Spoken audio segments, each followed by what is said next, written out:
Saudara baca pres Ganjar Pranowo setuju dengan pernyataan Presiden Joko Widodo yang menyebut dalam demokrasi harus mengutamakan politik adu gagasan, bukan banyak drama Korea atau drakor. Bakal capres dari PD Perjuangan, Ganjar Pranowo sependapat dengan pesan yang disampaikan oleh Joko Widodo saat ulang tahun Golkar. Ganjar setuju dengan pernyataan Joko Widodo yang menginginkan iklim politik lebih banyak didominasi adu gagasan, bukan malah banyak drama, apalagi drama Korea atau drakor. Semua orang bisa berkomentar apapun dan saya lebih suka dengan gagasan. Saya setuju dengan politik gagasan, maka demokrasi mesti kita dudukkan dalam porsinya sehingga cara-cara yang kira-kira tidak pas ya jangan dipakai. Sehingga semua punya situasi yang semua punya sikap yang sama, punya lapangan yang fair, sehingga gagasan-gagasan itu bisa disampaikan. Dan kita harus jujur. Terima kasih.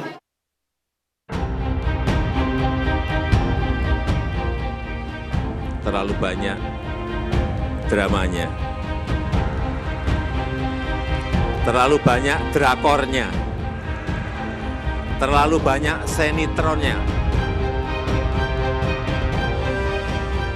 Seperti drama Korea dan sinetron. Ya, ini yang disampaikan Presiden Joko Widodo saat menyinggung kondisi politik tanah air menjelang pemilu 2024. Padahal menurut Jokowi, pertarungan Pilpres harus diisi dengan gagasan dan ide, bukan adu perasaan.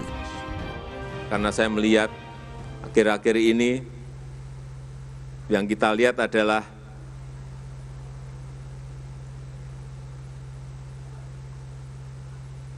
terlalu banyak dramanya, terlalu banyak drakornya, terlalu banyak sinetronnya. Sinetron yang kita lihat. Mestinya kan pertarungan gagasan, mestinya pertarungan ide, bukan pertarungan perasaan.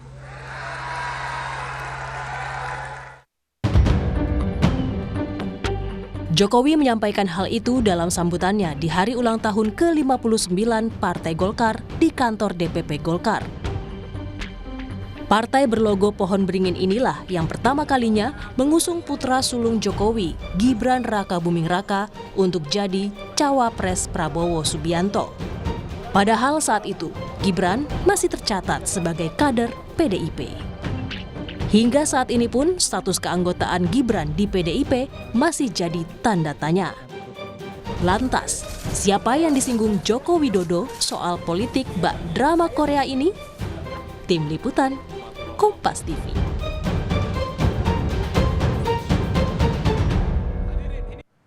Joko Widodo sebut situasi politik tanah air bak drama Korea atau drakor. Lantas siapa yang disinggung oleh Joko Widodo soal politik yang seperti drama Korea ini? Kita ulas bersama dengan Guru Besar Psikologi Politik Universitas Indonesia, Prof. Hamdi Muluk yang telah bergabung bersama kami di Kompas Malam.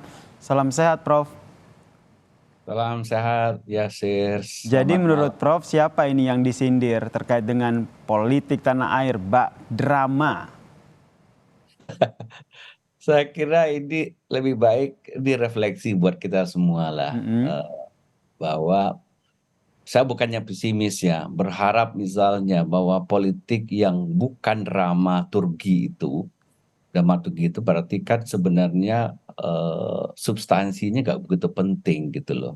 Justru drama gitu, sensasi apapun namanya, pagelaran dramaturgik lah. Ada yang saling menangis, ada yang saling serang menyerang, dan pokoknya sebuah tontonan lah begitu kira-kira, itu lebih penting dari substansinya. Nah, kenapa begitu? Saya kira jawabannya simpel. Semakin sebuah satu sistem politik itu tidak substantif, ya, belum sampai kepada tingkat apa yang disebut dalam teori politik itu consolidated demokrasi yang terkonsolidasi berbasis gagasan atau ideologi, ya, di mana ini bisa kita lihat dari tolok ukurnya, misalnya partai kita banyak fragmented, tidak terpolarisasi berbasis ideologi atau strip gagasan atau platform politik yang konsisten, yang ajak, yang yang sudah menjadi aturan main yang jelas gitu loh. Nah, jadi kalau misalnya kita berandai-andai, kita partainya 3 dan terkonsolidasi berdasarkan garis ideologi, garis gagasan jelas. Dengan sendirinya apa yang diminta Pak Presiden itu muncul. Ayo dong adu gagasan. Nah, dalam sistem politik yang fragmented itu, yang menonjol akhirnya orang atau aktor. Nah, orang atau aktor supaya menarik perhatian, dia akan main drama. Oke, jadi Ya, menurut jadi Prof, berharap misalnya politik atau substantif itu agak jauh panggang dari api sebelum sistem ini nggak kita benarin. Jadi kalau sistem itu nggak kuat, orang yang menonjol, figur yang menonjol, figur akan main drama. Nah, makin banyak aktor itu, ya, aktor tersebar, misalnya aktor politik ada 20 orang, misalnya dari 20 partai. Nah, itu kemungkinan dia main drama akan besar. Oke, Begitu. jadi menurut Prof, Apalagi misalnya dengan kita kondisi sebagai perpolitikan saat penonton ini, jadi menurut Prof dengan kondisi Ya, perpolitikan saat ini tidak bisa terhindarkan begitu drama-drama, bahkan betul. Jadi Joko kalau Widodo menyebutnya seperti drama Korea begitu, tidak bisa ya, ini terhindarkan kita ya. UUD juga jadinya, bukan ujung-ujungnya duit ini, UUD ujung-ujungnya drama juga. Ujung-ujungnya drama. Kembali lagi, jadi yang disampaikan oleh Joko Widodo ini sindir siapa menurut Prof? Sindir kita semua lah. Jadi Semua, kalau kita semua pelaku mau politisi ya.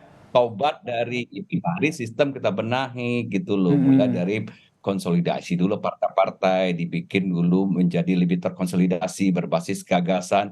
Kalau partai itu scatter, fragmented jadi 15, 16, 18 kekuatan yang tercerai-berai berdasar tidak jelas garis ideologinya, tidak jelas juga tidak juga jelas pengelolaannya, partai tidak profesional, dan seluruh keluhan-keluhan kita terhadap ada oligarki lah, tidak ada meritokrasi, semua akan bermain drama. Ujung-ujungnya drama.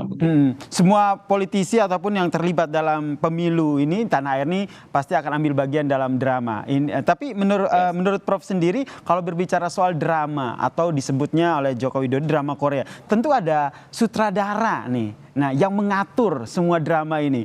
Menurut Prof Hamdi sendiri, adakah orang yang memang yang terlibat di belakang layar sehingga drama politik ini akan terus terjadi di Pilpres kita ini? Ya, itu keniscayaan lah ya. Misalnya kalau ada orang mengatakan bahwa sesungguhnya politik itu ada latar depan dan latar belakang, ya di belakang itu ada lobby-lobby yang tidak kelihatan, itu sesuatu yang keniscayaan. Tapi maksud saya begini, di tengah sistem yang begini, ya kadang-kadang agak lucu juga orang tuding-menuding, oh si aktornya si ini, sutradara besarnya si ini. Jadi saling tuding, padahal dia sutradara juga merangkap pengarah gaya, mungkin merangkap aktor juga, merangkap komentator juga. Ya saling tuding menuding aja begitu. Ya, jadi kalau menurut saya sih refleksinya mungkin sampai kapan kita mau begini gitu loh. Jadi kalau sistemnya nggak dibenarin ya dibenahi gitu, di mana aktor itu tetap lebih penting gitu. Nah, aktor kan kalau diberi panggung, kalau Anda topok-topokin, ya nanti makin drama, dia makin dramatis dia, atau makin mempertunjukkan perilaku drama itu, ya dalam tanda kutip mungkin bisa ugal-ugalan itu. Dan masyarakat kita senang juga. Nah, ini hal yang lain lagi ya. Ini adalah hal lain. Tapi yang disampaikan oleh Presiden Joko Widodo adalah baiknya kita dalam pemilu ini adalah adu gagasan, adu ide begitu. Nah, apakah ini akan terrealisasi di tengah drama-drama politik yang tadi kita bahas? Ya, saya melihat memang dalam konteks sekarang kita akan menuju hajat penting ya untuk kontestasi Pilpres ini. Mungkin ya sebisa mungkin walaupun itu nggak janji gitu, drama-drama itu nggak akan muncul gitu, karena mungkin aktor-aktor politik punya kepentingan untuk menghidupkan drama itu. Mungkin sebagian untuk menarik perhatian masyarakat gitu ya, di tengah misalnya gagasannya juga tidak terlalu kuat misalnya. Tapi kita sebagai masyarakat sipil yang rindu melihat bahwa negara ini makin lama makin bagus kualitas demokrasinya, ajakan Presiden tadi ya kita harus dorong bahwa kalau kita bisa teriakin gitu aktor-aktor politik, udahlah kalian nggak usah saling tuding menuding siapa sutradara, siapa aktor, semua saling merangkap kok, semua tuding menuding ini juga aktor kok, ini sutradara juga kok. Lebih baik kita sekarang fokus, misalkan sudah ada 3 pasangan, ya sudah kemukakanlah gagasannya, mau dibawa kemana negara ini gitu loh ya. Kan sekarang apapun mungkin Indonesia ini ya, memang ada kecenderungan mau didramatisir semua. Ya, Oke. terakhir mungkin soal MK ya. Nah hari ini kan kita Nah ini udah menurut Anda bagian dari drama juga yang selesai lah. disinggung oleh Presiden Joko Widodo ya? Iya, iya. Iya, jadi enggak, ini ada masalah, betul, nggak apa-apa masalah MK ini. Tapi kita selesaikan dengan secara seelegan mungkin. Kita kurangin soal dramanya, substansinya kita angkat. Oke, tapi maksud saya tentu kita harus melangkah lebih jauh. Kalau ini udah selesai, ya dramatisir tentang ini ya selesaikanlah, sudahilah gitu loh. Kita mau kepada yang lebih gagasan-gagasan, lebih substantif, yang lebih penting untuk keperluan bangsa ini. Termasuk Itu soal kalau status konteks Gibran yang masih belum dengar jelas sekarang. begitu di PDIP. Menurut Anda ini juga bagian dari drama politik jelang Pilpres? Iya, itu juga bagian yang saya bilang tadi, karena sistem kepartaian kita juga tidak kokoh gitu ya, larinya ke drama juga. Coba kalau sistem partai kita jelas, misalnya kalau di luar negeri aturannya tidak boleh loncat partai misalnya, ada mekanisme yang jelas, atau kulturnya juga jelas. Kalau orang itu loncat ideologi, masyarakat akan menghukum. Di kita kan enggak. Jadi di tengah hal-hal yang tidak jelas itu, logikanya aktor memang akan bermain gitu loh. Nah tinggal nanti kita melihat istilahnya lakon apa nih? Protagonis ke, antagonis ke, setengah protagonis ke, Baik. perannya macam-macam gitu. Terakhir Prof, kalau berbicara soal drama, apalagi drama Korea, pasti itu ada endingnya. Menurut Anda drama politik ini nanti endingnya akan seperti apa? Kalau lihat pengalaman kita itu emang suka drama. Jadi saya nggak yakin juga drama ini selesai satu, ending ini bikin lagi drama baru. Gitu aja terus. Biasanya kalau ada event-event besar, dramanya juga besar. Mungkin nanti akan selesai nanti kalau presiden sudah dilantik, dia mulai bekerja. Tapi itu kadang ada dramanya juga itu. Menjelang pengumuman menteri, drama lagi. Begitu memang kita. Baik, jadi memang tidak bisa dipungkiri lah drama-drama politik itu akan terus terjadi sehingga Presiden Joko Widodo mengingatkan ya kepada politisi dan kita semua untuk jangan terbawa drama-drama politik begitu ya.